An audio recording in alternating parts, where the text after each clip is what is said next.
I'm singer-songwriter Kevin McCall, and I blew the hell out of bag.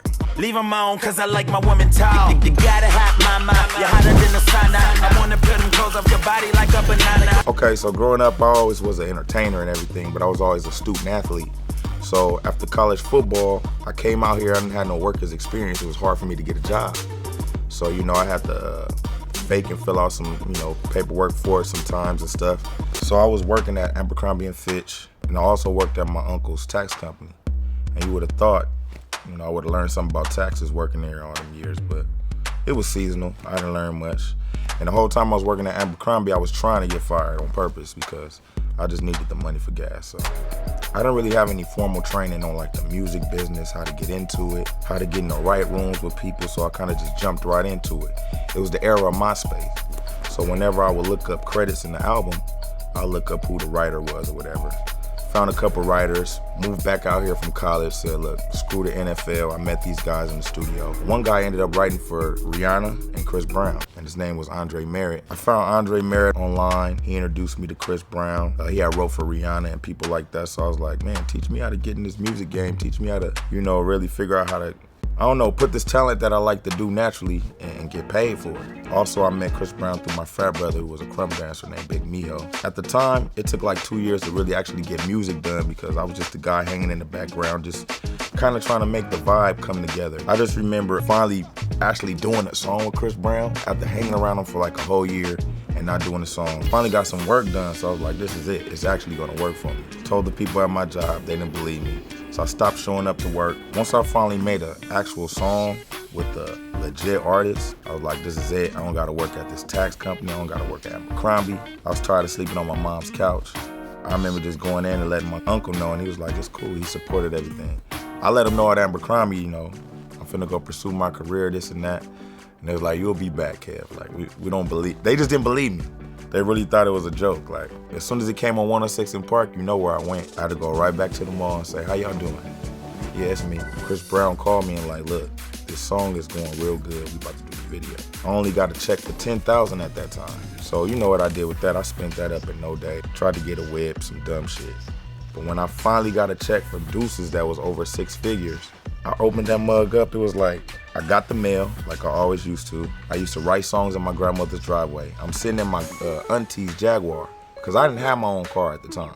And so since I used to be pulling up with the celebrities, the best I could do was my supposed rich auntie at the time. She was a nurse. I was in her car. So got the check, opened it with my cousin, and I ain't never seen nothing over $10,000 in my life. So when I saw 100 and something thousand, I'm like, I looked at my cousin, I just closed it because I'm like, what am I gonna do? I'm in the hood, I need to start hiding this shit. I got scared.